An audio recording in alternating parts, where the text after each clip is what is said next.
Assalamualaikum and welcome back to our YouTube channel Smart Tutor।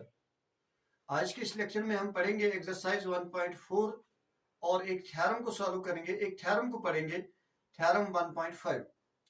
चलिए बढ़ते हैं video की तरफ। हमारी इस थ्योरम का पहले हम थ्योरम का स्टेटमेंट देखते हैं। थ्योरम का स्टेटमेंट है late x be a rational number whose decimal expansion terminates, then x can be expressed in the form p by q where p and q are coprimers, and the prime factorization of q is of the form 2 raised to power n into 5 raised to power m where n and m are non-negative integers। इससे पहले कि हम इस theorem को explain करें, हम कुछ examples देखते हैं। पहले सबसे पहले आप एग्जांपल ये देखें, आपके पास एक रैशनल नंबर है 3/8, उसको आप डिवाइड कीजिए, उसकी डेसिमल फॉर्म देख लीजिए जो आती है 0.375। इसका मतलब इसकी डेसिमल फॉर्म जो है वो टर्मिनेट होती है, यानी 375 ये इसके डेसिमल पार्ट है जो टर्मिनेट होता है। अब एक और कीजिए, 8 की जो है प्राइम फैक्टराइजेशन देख लीजिए। 8 की प्राइम फैक्टराइजेशन में अगर आप देखेंगे वो आती है 2 raised to power 3। It means 3/8 is equal to 3 divided by 2 raised to power 3। यानी in the prime factorisation of 8 there occurs a prime number, only prime number which is 2। दूसरी एग्जांपल देख लीजिए, 13 divided by 125। इसकी decimal expansion 0.104 जो आप देख सकते हैं, आप डिवाइड करके ये निकल सकता है। अब इस जो डिनोमिनेटर है क्यू है 1 to 5, इस पे इसकी प्राइम फैक्टराइजेशन देख लीजिए जो है 5 क्यूब, यानी 5 raised to power 3 is 1 to 5। इसका मतलब जो इसकी प्राइम फैक्टराइजेशन ऑफ 1 to 5 है उसमें सिर्फ एक प्राइम नंबर आता है, वो है 5। तो हमने अभी तक दो एग्जांपल्स देखे। पहले में जो डिनोमिनेटर की जो प्राइम फैक्टराइजेशन है उसमें सिर्फ 2 आता है, और दूसरे की फैक्टराइजेशन में 5 आता है। अब तीसरी एग्जांपल देख लीजिए, 7/80 which is equal to 0.0875, which means कि इसका जो डेसिमल एक्सपेंशन है वो भी टर्मिनेट होती है। लेकिन अगर आप 80 की प्राइम फैक्टराइजेशन देख लेते हैं वो आती है 2 raised to power 4 multiplied by 5। It means in the prime factorization of 80 two prime numbers occur, that is 2 and 5। एक और एग्जांपल देख लीजिए, वो है 7 divided by 44। इसकी जो डेसिमल एक्सपेंशन है वो आती है 0.15909090। इट मीन्स इसकी जो प्राइम फैक्टराइजेशन, इसकी जो डेसिमल एक्सपेंशन है वो रिपीटिंग है, नॉन टर्मिनेटिंग रिपीटिंग है। तो हमने पहले ही बताया था इससे पहले लेक्चर में कि अगर कोई रैशनल नंबर है तो उसकी डेसिमल एक्सपेंशन दो तरह की हो सकती है, या वो टर्मिनेटिंग होगी या वो रिपीटिंग होगी। तो ये 7/44 इज अ रैशनल नंबर, तो इसकी डेसिमल एक्सपेंशन रिपीटिंग आ रही है। अब 44 की जो है फैक्टर्स निकालिए, वो आती है 2 raised to power 2 into 11। इसका मतलब यह है कि in the prime factorisation of 44 2 prime numbers आकर विच आर 2 and 11। तो पहले एग्जांपल में सिर्फ 2 आता था, पहले एग्जांपल में सिर्फ 2 आया था, दूसरी एग्जांपल में 5 आया, और तीसरी एग्जांपल में 2 और 5 आया। लेकिन वो तीनों जो थे उनका जो डेसिमल एक्सपेंशन था वो टर्मिनेटिंग था। लेकिन अगर आप चौथे एग्जांपल पे गौर करेंगे, इसमें जो प्राइम नंबर आता है जो क्योंकि प्राइम फैक्टराइजेशन में है वो 11 आता है, यानी 2 और 5 के बगैर। तो इस तरह से अगर आप देखेंगे तो हमने दो तरह के एग्जांपल्स देखे, कुछ में रिपीटिंग डेसिमल एक्सपेंशन आया और कुछ में टर्मिनेटिंग आया। और अगर आप इसमें देखेंगे कि जिन रैशनल नंबर्स का जो डिनोमिनेटर था यानी क्यों था, अगर हम उनकी प्राइम फैक्टराइजेशन में सिर्फ 2 आता था या 5 आता था या 2 और 5 आता था, तो उसकी जो डेसिमल एक्सपेंशन थी वो आती थी टर्मिनेटिंग।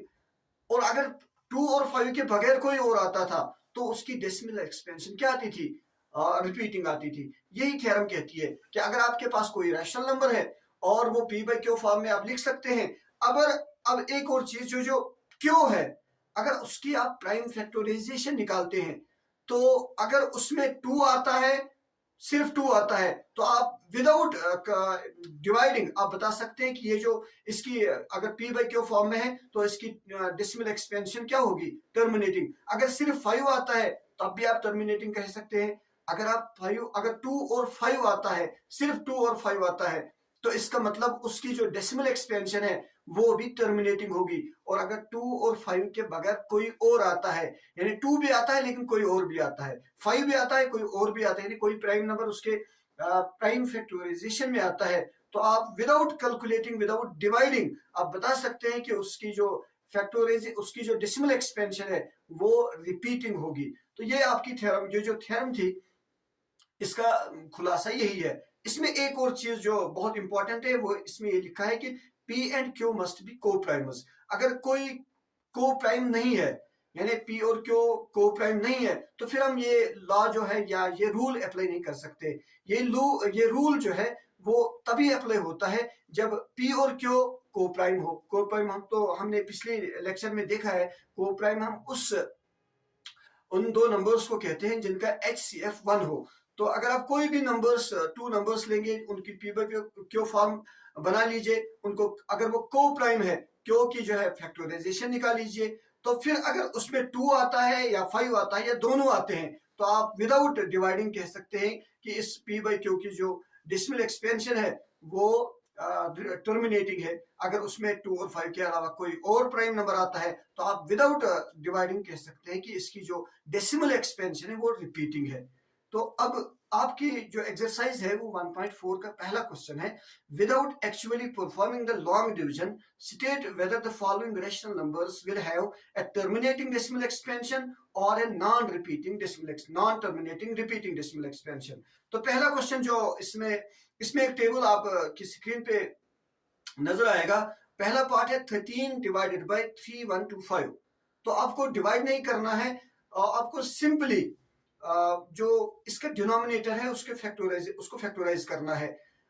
3125 के फैक्टर्स जो आते हैं वो 5 आते हैं, 5 रेज़्ड पावर 5 उसकी प्राइम फैक्टराइजेशन है। तो विदाउट डिवाइडिंग आप कह सकते हैं ये टर्मिनेटिंग डेसिमल नंबर है। इसी तरह दूसरा है 7/8, 8 की फैक्टर्स निकालिए, 2 रेज़्ड पावर 3 है, तो ये भी टर्मिनेटिंग होगा।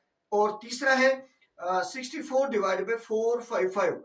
तो इसकी 455 के फैक्टर्स में 5 आता है, 7 आता है और 13 आता है। इसका मतलब 5 और 2 के अलावा और भी प्राइम नंबर्स आते हैं, तो आप विदाउट डिवाइडिंग कह सकते हैं नॉन टर्मिनेटिंग रिपीटिंग। इस तरह चौथा है 15 डिवाइड बाई 600। तो इसमें भी आप 600 के फैक्टर्स निकाले, वो 2 rays power 6 and 5 rays power 2 आते हैं, तो ये टर्मिनेटिंग डेसिमल इस एतबार से हो गया। क्वेश्चन नंबर 2 जो है वो write down the decimal expansion of those rational numbers in question number 1 above which have terminating decimal expansion।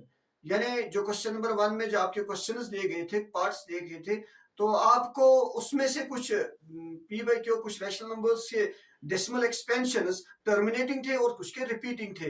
तो क्वेश्चन नंबर 2 में हमें उनका डेसिमल एक्सपेंशन लिखना है जिनका डेसिमल एक्सपेंशन टर्मिनेटिंग होगा। तो पहला ही पार्ट है वो है 3125 डिवाइड बाई 13। तो इसको आप डिवाइड कीजिए, जैसे कि आपकी स्क्रीन पे नजर आ रहा है कि इस तरह से आप डिवाइड करेंगे।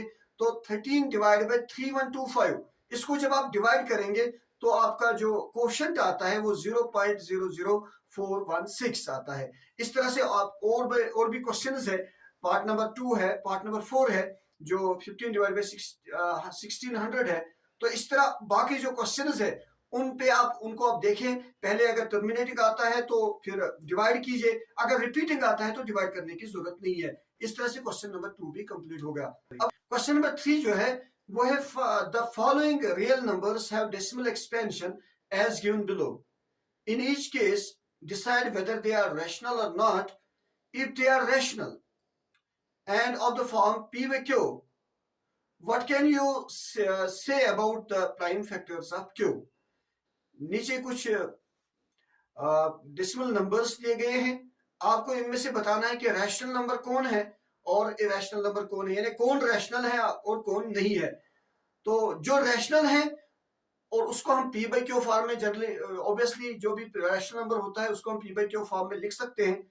तो इनमें से जो भी रैशनल है तो उसकी जो क्यू है, जो पी बाई क्यू यानी डिनोमिनेटर में जो क्यू आएगा उसकी प्राइम फैक्टराइजेशन क्या होगी, तो वही हमें बताना है। पहला पार्ट जो है वो है 43.123456789, यानी आपको ये गौर करना है कि ये जो डेसिमल एक्सपेंशन है इसमें डेसिमल पार्ट क्या है। डेसिमल पार्ट है 1 2 3 4 5 6 7 8 9, ये इसका डेसिमल पार्ट है। अगर डेसिमल पार्ट टर्मिनेट होता है जैसा कि इस पार्ट में हो रहा है, अगर डेसिमल पार्ट टर्मिनेट हो रहा है तो आपको पता है कि वो रैशनल नंबर होता है। तो इसका मतलब ये पहला जो पार्ट है वो रैशनल नंबर है, क्योंकि इसका डेसिमल पार्ट टर्मिनेट होता है। It is a decimal number which is terminating decimal number which means it is rational. तो अभी जो हमने पढ़ा कि रैशनल नंबर्स जो डेसिमल फॉर्म में होते हैं, अगर जो rational numbers P by Q form में होते हैं, अगर हम उनका जो टर्मिनेटिंग, अगर उनकी डेसिमल एक्सपेंशन टर्मिनेटिंग हो तो जो क्यू होता है, जो उनका डिनोमिनेटर होता है, अगर हम उसकी प्राइम फैक्टराइजेशन देखते हैं तो उसमें 2 आता है या 5 आता है या दोनों आते हैं। 2 और 5 के बगैर कोई नहीं आता है। इसका मतलब ये रैशनल है और इसके जो टर्मिनेट उसके इसको हम पी बाई क्यू फॉर्म में लिख सकते हैं और ये टर्मिनेटिंग डेसिमल नंबर है। तो इसकी जो प्राइम फैक्टराइजेशन ऑफ क्यू है उसमें सिर्फ 2 और 5 आएगा। अब नेक्स्ट देख लीजिए, नेक्स्ट है 0.12012001200, इस तरह से अगर आप इस पे देखेंगे तो इसका डेसिमल पार्ट जो है वो रिपीट नहीं होता है और न टर्मिनेट होता है, यानी इसमें एक प्रॉपर पैटर्न नहीं है। The decimal part goes for ever without any pattern. तो इसका मतलब ये non terminating non repeating decimal number है, और जो non terminating non repeating decimal number होता है वो इरेशनल नंबर होता है, उसको हम पी बाई क्यू फॉर्म में नहीं लिख सकते हैं। तो इसका मतलब ये रैशनल नहीं है, ये इरेशनल है, तो पी बाई क्यू फॉर्म में हम कुछ नहीं कह सकते इसके बारे में। नेक्स्ट जो इसमें है वो है 43.123456789, फिर उसके ऊपर बार है। इसका मतलब इसके बाद 123456789 फिर आएगा, फिर 123456789 फिर आएगा, यानी ये जो 1 to 9 नंबर्स है, डिजिट्स है, ये सारे रिपीट होते हैं। तो आपको पता होना चाहिए जो भी रैशनल नंबर, जो भी डेसिमल नंबर रिपीटिंग होता है वो रैशनल नंबर होता है और उसको हम पी बाई क्यू फॉर्म में लिख सकते हैं। और ये रिपीटिंग डेसिमल नंबर है, तो जब हम पी बाई क्यू फॉर्म में लिखेंगे तो इसकी क्यू की जो प्राइम फैक्टराइजेशन होगी उसमें 2 और 5 के अलावा कोई और भी होगा। तो इस तरह से हमने ये क्वेश्चन कंप्लीट किया। हमने अब ये एक्सरसाइज कंप्लीट की, इसमें हमने एक थ्योरम पढ़ी और कुछ क्वेश्चंस 1.4 के कुछ क्वेश्चंस को सॉल्व किया। तो होप यू अंडरस्टैंड। और इस तरह से यह एक्सरसाइज खत्म हो गई और इसी के साथ हमारा जो पहला चैप्टर मैथ्स का वो कंप्लीट हो गया। अब जल्द ही एक और चैप्टर के साथ फिर मुलाकात होगी एक नए वीडियो में। तब तक के लिए खुदा हाफिज, अस्सलाम वालेकुम।